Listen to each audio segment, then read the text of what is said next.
आपण पाहत आहात RK न्यूज, बातमी तुमची, आवाज आमचा। महाविकास आघाडीमध्ये लोकसभेला एकही मुस्लिम उमेदवार नसल्याने मुस्लिम समाजाने व्यक्त केली खंत। 7 जागेवर मुस्लिम उमेदवार द्यावा, सांगलीतून लोकसभा मी लढवणार, हयात फाउंडेशनचे शकील पीरजादे यांची मागणी। लोकसभेच्या जागा वाटपाचा फॉर्म्युला महाविकास आघाडीकडून सुरू आहे, पण सूत्रानुसार आघाडीने एकही मुस्लिम समाजाचा उमेदवार दिला नसल्याने आज मिरजेत पत्रकार परिषदेत मुस्लिम समाजाने खंत व्यक्त केली आहे। भारतरत्न डॉक्टर बाबासाहेब आंबेडकर यांनी जो मतदानाचा अधिकार दिला आहे तो आता आम्हाला समजला आहे। यापुढे मुस्लिम समाजाचा फक्त मतदानापुरता वापर होणार नाही, तर उमेदवारीही मिळण्यासाठी आम्ही प्रयत्न करत आहोत।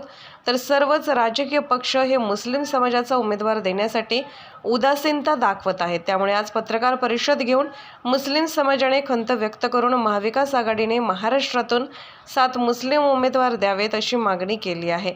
भाजपा ही मुस्लिम समाजाला मागे लागून नागरिकांमध्ये मुस्लिम समाजाबद्दल खंत व्यक्त करत आहेत। त्यामुळे आमचे नेतृत्व तयार झाले पाहिजे, यासाठी आम्ही प्रयत्न करीत आहे। तर ज्या ठिकाणी मुस्लिम समाज जास्त आहे त्या ठिकाणी मुस्लिम उमेदवार देण्यात यावेत। तर सांगली जिल्हा लोकसभा मी स्वतः लढवण्याची तयारी आहे, असे शकील पीरजादे यांनी पत्रकार परिषदेत सांगितले। जर मुस्लिम समाजाचा उमेदवार दिला नाही तर आम्ही महाराष्ट्रभर फिरून सर्व मुस्लिम समाजाला सांगू की मतदान करायचे की नाही, असा इशारा देखील यावेळी देण्यात आला।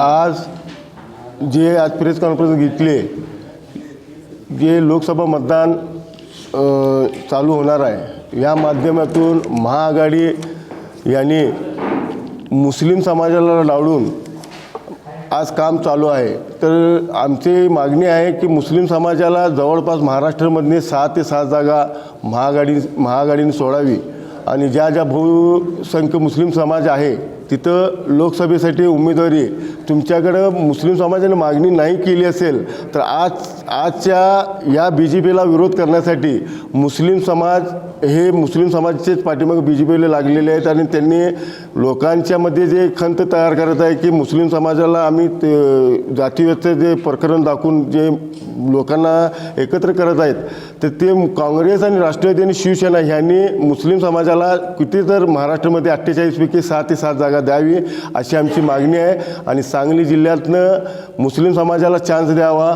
यासाठी मी स्वतःच प्रेस घेऊन सांगतो की मी सांगली जिल्ह्यातनं मी उमेदवारी म्हणून वंचित आघाडीकडे मागणी करणार, शिवसेनेकडून मागणी करणार, काँग्रेसकडे राष्ट्रवादीकडे मागणी करून मुस्लिम समाजाला जागा इथं सांगली जिल्ह्यातनं द्यावं अशी मागणी आहे। आणि फक्त मुस्लिम समाज हा का मतदानासाठी ठेवलेले असं वाटतं आहे आम्हाला। ते गेल्या काल आम्ही प्रेस कॉन्फरन्स बघितली आघाडीची, तर तिच्यात 42 सीटांची नावं आली, तिथं एक पण मुस्लिम समाजाचं नाव त्या उमेदवारीमध्ये नव्हता। म्हणून आज आम्हाला संपूर्ण मुस्लिम समाजाला बसून मिरजेचे आम्हाला मिटिंग घ्यायला लागली की आम्ही संपूर्ण महाराष्ट्रामध्ये मुस्लिम समाजाला तिकीट नाही मिळाला तर आम्ही संपूर्ण महाराष्ट्र फिरून ज्या राज्यात आहे मुस्लिम समाजाला तिकीट नाही मिळाला तर आम्ही तिथं जाऊन आम्हाला महाआघाडीसाठी मतदान करायचं आहे की नाही करायचं हे आम्ही सगळं मुस्लिम समाज बसून ठरवणार आहे।